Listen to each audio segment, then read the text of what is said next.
फिर तक आप मेरे साथ बने रहिए। नमस्कार दोस्तों, मैं ओम प्रकाश अवसर। आज मैं हूँ बालोद जिले के सोरर ग्राम में, जहाँ पे है वीर कलारीन का माचा या माची। ये जो है एक छत्तीसगढ़ के बड़े समुदाय की इष्ट देवी का जगह है और इस जगह की हालत आप देख रहे हैं। हमारे साथ कुछ घूमने वाले बंधु भी हैं, कुछ कवि महोदय भी हैं। असल पे आपको बता दूं कि कल रात लिमोरा पे कवि सम्मेलन था, तो हम लोग वहीं से आ गए हैं। तो कवि सम्मेलन पे हम लोग जाते रहते हैं, उधर से ही आए हैं। तो मेरे सामने जो खड़े हैं बड़े साहित्यकार हैं, बेमितरा से ईश्वर साहू आरू, वो बेमितरा से हैं, ठेलका साजा से, वो भी आए हुए थे इस कवि सम्मेलन में, तो अभी साथ में। तो हम लोग घूमने आए हैं। ये है सोरर और सोरर का बहादुर कलारीन का माचा। तो चलिए आपको दिखाते हैं हम बहादुर कलारीन के माचे को पूरी तरीके से। ये है, देखिए, छत्तीसगढ़ संस्कृति विभाग ने यहाँ बोर्ड लगाया है। बोर्ड तो ऐसे छत्तीसगढ़ संस्कृति विभाग हर जगह लगाते रहता है। बोर्ड पे इसकी कहानी लिखी हुई है, आप पूरी कहानी पढ़ सकते हैं बहादुर कलारीन की। ये हैवे वंशियों की कहानी है। हैवे वंशी राज का छत्तीसगढ़ पे बहुत प्रभाव रहा है, शुरू से आखिर तक छत्तीसगढ़ के इतिहास पे। ये है वीर कलारीन का माचा। यहीं से वो अपना मदिरालय का, जैसे बोल रहे हैं लोग कि वैसा ही व्यापार था उनका, और उनके ऊपर एक हैवे वंशी राजा जो है मोहित हो गए थे, और उनसे उनको एक पुत्र रत्न की प्राप्ति हुई। और बाद में उस पुत्र के साथ विवाद भी हुआ महिलाओं के अस्तित्व को लेके। तो चलिए एक एक करके बात करते हैं। हमारे साथ साहू जी हैं, उनको ये जगह कैसा लग रहा है वो पूछते हैं उन्हीं से। तो साहू जी, यहाँ आके कैसे लग रहा है आपको? बहुत अच्छा लग रहा है। हाँ, अच्छे से लग रहा है, क्योंकि ऐसा स्थान बहुत कम देखने को मिलता है। हाँ। और जैसे कि बता रहे हैं कि यहाँ पर ये वीर कलारीन की जो माची है, यहाँ ही पर मतलब वो अपना जो शराब बेचने का, जो दारू बेचने का कार्य करती थी। और उसके बाद जो विचार उनके नारी शक्ति के ऊपर, वो बहुत ही अच्छा लगा। जनश्रुति जो सुन रहे हैं यहाँ पर आदरणीय जो ग्रामवासी लोग हैं वो बता रहे हैं, उनको सुनकर भी अच्छा लग रहा है। ऐसा लग रहा है जैसे बिल्कुल हम बहुत अच्छे स्थान पे आए हैं। और उतने दूर से बेमितरा से अगर यहाँ पर आकर के इस प्रकार के स्थानों को देखने को मिलता है, निश्चित रूप से हृदय को बिल्कुल शांति और सुकून मिलता है। ऐसे स्थान छत्तीसगढ़ में बहुत जगह में है, बहुत स्थानों पर है इस प्रकार की, मतलब जो जनश्रुति वाली जो स्थान है, ये निश्चित रूप से छत्तीसगढ़ के मतलब दर्शनीय स्थल है। इनको दर्शन करने के लिए हम आए हुए हैं। बहुत अच्छा लगा। मंदिर ये बोल देना। ये हमारे साथ भाई साहब हैं, वो बता रहे हैं कि आगे पे और मंदिर है। कदे करे भैया मंदिर? ये से आधा किलोमीटर पड़ी है। आधा किलोमीटर। अच्छा, वो कौन से रास्ते में पड़ी? इच रोड में निकल। अच्छा, वीर कलारीन का और मंदिर आगे है। तो हम इसके बाद आपको वहाँ लेके चलेंगे जो और मंदिर है वीर कलारीन का। लड़का भी है। ये मैं बता दूं, छत्तीसगढ़ के कलार समुदाय जो है, डरसेना कलार समुदाय, उनकी इष्ट दात्री है शायद, है ना? हाँ, उनकी इष्ट देवी है और बहुत बहादुर रही है, कहा जाता है वीर कलारीन के बारे पे। तो चलिए मैं वो मंदिर आपको लेके चलूँगा जो और है, और ये बाउंड्री आपको पूरा दिखाता हूँ। उनके बाद इसकी हिस्ट्री ये जो लिखी हुई है बोर्ड पे, वो भी मैं आपको दिखा दूंगा। तो चलिए आगे चलते हैं।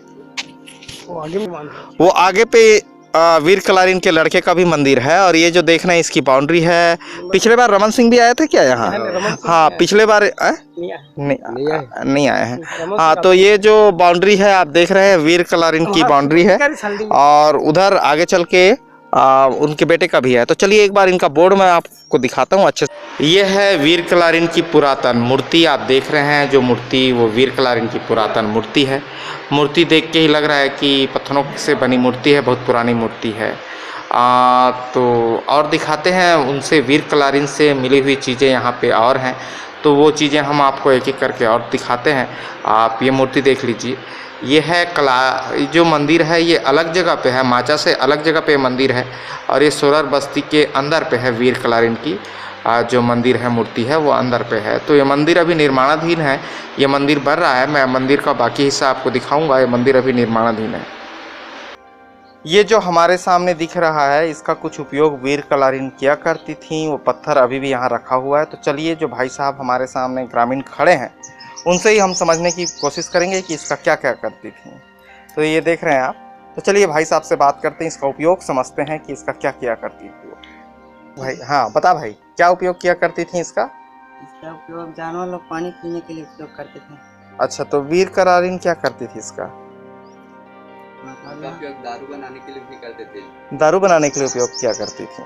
अच्छा, एक और भाई साहब हैं हमारे सामने, वो बोल रहे हैं कि इसका उपयोग दारू बनाने के लिए किया करती थी वीर कलारीन। कहा जाता है कि वो बहुत सुंदर थी और उन्हीं पर मोहित होकर हैववंशी राजा ने उनसे गंधर्व विवाह किया था। तो और बहुत बहादुर भी थी। तो ये देखिए ये जो है इसका उपयोग जैसे भाई साहब बता रहे हैं। चलिए साहू जी से समझते हैं कि वो क्या कहते हैं इसके बारे में। रहे थे कि इसमें शुरुआत में मतलब वो वीर कलारिन हाँ दारू बनाने का मतलब इसमें उपयोग करती थी। हाँ उसके बाद में फिर जैसे इसका उपयोग खत्म हुआ उनके साथ, फिर वो समय के साथ साथ मतलब यहाँ जंगल मतलब कुछ शेर वगैरह भी आते थे, बताते हैं, कहीं पंजे का निशान बताते हैं। अच्छा है ना, ये पंजे का निशान बताते हैं इसको। और इस पंजे के निशान को मतलब बता रहे हैं कि यहाँ पे आते थे और इसमें से पानी पीते थे। जो जंगली जानवर है वो भी आकर के पानी वगैरह पीते थे यहाँ से। तो ये इस प्रकार से इसकी जो कहानी बताए हैं कि वाकई में निश्चित आसपास में बहुत बड़ा ये स्थान रहा होगा। और जिस प्रकार से मूर्ति भी दिख रही है वो भी निश्चित रूप से बहुत ही आकर्षक है और बहुत बढ़िया मंदिर बनाया है वर्तमान में। तो अच्छा लगा यहाँ पर आकर के, बहुत बढ़िया लगा आकर। अच्छा लगा नहीं? बहुत अच्छा लगा। और मुझे तो अच्छा लगा क्योंकि मैं बहुत दूर से आया हूँ। बहुत दूर से आने के बाद इसका दर्शन किया हूँ, तो मेरे लिए तो अपने आप को कृतकृत्य करने वाली बात है। बहुत अच्छी लगा। अभी एक मंदिर और बाकी है उनके बेटे का, तो चलिए हम उसको भी आपको दिखाते हुए चलेंगे। कमांछा ना? हाँ, वो कमांछा अपने बेटे को ही जहर दे देती हैं शायद, बाकी औरतों को वो जो बंदी बनाता है। एक्चुअली वो जो कहानी आपने पढ़ा था उसके मुताबिक हैववंशी राजा बाद में वीर कलारिन को लेके नहीं जाता है, जिसका प्रभाव उनके बेटे के ऊपर पड़ता है और फिर वो राजाओं से नफरत करने लगता है और बहुत सारे राजकुमारियों को बंदी बना लेता है।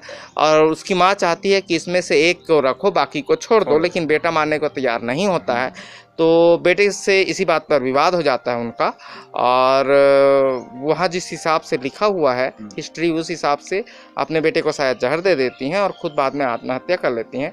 तो ये उसकी हिस्ट्री है। तो चलिए मदर इंडिया की हिस्ट्री आप समझ सकते हैं, महबूब खान को स्टोरी यहीं से मिली है। तो चलिए और हम दिखाते हैं उनके बेटे को। चलिए ओके। ये उसके बेटे का मंदिर है जो निर्माणाधीन है, लेकिन यहाँ पे ताला लगा हुआ है, हम तो अभी दिखा नहीं पाएंगे। लेकिन ये बाहर से आपको दिखा रहे हैं उनके बेटे का मंदिर है जो निर्माणाधीन है। और मंदिर मैं दिखाता हूँ जो निर्माणाधीन है उनके बेटे का। क्या नाम बताया साहू जी उनका? कवांछा उनका है ये मंदिर जो निर्माणाधीन है। आगे और दिखाता हूँ मैं। ये मंदिर निर्माणाधीन है, ये आप देख लीजिए। एक हमारे भाई साहब हैं, उनसे ही समझते हैं कि ये सोरर की असल पे कहानी क्या है, असलियत क्या है। शायद उनको अच्छे से मालूम है और वो हम सबकी मदद कर पाएंगे। ये मंदिर जो बन रहा है वो किसका है? ये मंदिर जो है आपका हमारे इष्ट देव कह सकते हैं अपने गांव का। हाँ। छछान छाड़ू। हाँ। जिनकी माता बहादुर कलारिन। अच्छा। जो उनका मंदिर साइड में बना हुआ है। हाँ। अच्छा, ये बहादुर कलारिन तो समझ लें कि पूरे छत्तीसगढ़ की इष्ट देवी है। जी। सिर्फ सोरर की नहीं। जी। और एक चीज़ जानना चाहेंगे कि सोरर का ऐतिहासिक जो महत्व है, सोरर जो ऐतिहासिक महत्व रखता है, इसमें आप कहाँ देखते हैं सोरर को? जैसे इसका नाम क्या है, ये कब की घटना रही होगी, इसके बारे में अगर आपके पास जानकारी हो तो कुछ बताइए। ज़्यादा तो नहीं जानता पर हमारे बुजुर्गों से सुना है। हाँ। ये लगभग हमारे पिताजी के दादाजी के दादाजी के दादाजी बहुत पूर्वजों से चली आ रही है ये तो। हाँ। बहुत पहले से यहाँ पर स्थापित है इनकी जो मूर्तियाँ हैं। और इनकी जो मान्यताएं हैं वो आज भी देखने को मिलता है। कि अगर हम कोई मन्नत लेके आते थे और आते रहेंगे तो हमेशा पूरी होती है। अच्छा। तो इस जगह का पुराना नाम क्या रहा है, ऐतिहासिक नाम? ये तो अभी अपना सोरर के नाम से जानते हैं, लेकिन पहले इनको सरहरगढ़ के नाम से जाना जाता था। अच्छा, सरहरगढ़। जी। अच्छा। तो यहीं पे वो हैववंशी राजा आए थे और जी। बहादुर कलारिन से विवाह किया था। जी। अच्छा। तो ये तो पूरा पथरीला एरिया है ना? पूरा पथरीला एरिया है। अभी खेती वेती शायद अच्छे से होती होगी। हाँ, पूरा पथरीला एरिया है। तो यहीं से थी बहादुर कलारिन? जी। अच्छा। तो आपका नाम बता दीजिए भाई। जी, महावीर सिंह राजपूत। महावीर से। अच्छा, महावीर सिंह राजपूत। तो धन्यवाद आपका, आपने इतनी अच्छी जानकारी हमारे दर्शकों की दी। धन्यवाद। ये वीर कलारिन की धरती है और वीर कलारिन की धरती से बहुत सारे लोगों से हमने कहा कि वो कैमरे के सामने आए और बहुत सारे मर्दों से कहा कि चलिए बताइए, लेकिन कोई कैमरे पर आने के लिए ज़्यादा तैयार नहीं हुआ। लेकिन वीर कलारिन की धरती से एक बेटी है जो भी वो भी वीर है और वो कलारिन की बेटी है। तो चलिए उन्हीं से पूछते हैं कि असल पे सोरर की कहानी क्या है। ये का बनत गुड़िया? मंदिर। कागर मंदिर है? छछान छाड़ू। छछान छाड़ू। अच्छा, छछान साड़ू। छछान साड़ू ना, हाँ ये उन्हीं का नाम है। तो ये मंदिर कौन बना, सरकार बना थे कि गांव वाले बना रहे हैं? गांव वाले अपने चंदे से बना रहे हैं। ये ऐतिहासिक स्थल है, ये स्थल है सोरर। सोरर यानी ये जगह है करी भदर के आसपास की जगह है। तो आप यहाँ पहुँचे कैसे ये मैं आपको बता देता हूँ। अवते का पढ़थस? 8वीं। ये बेटी 8वीं पढ़ती। कहाँ पढ़थस? यही सोरर में। हाँ, सोरर पे। देखिए मैंने कहा जैसे ये वीर कलारिन की धरती है और वीर कलारिन की धरती से एक हिम्मती बेटी हमारे सामने है। क्या नाम है? लीना कुंभज। लीना कुंभज। कुंभज। तो धन्यवाद, हम बेटी का धन्यवाद व्यक्त करते हैं।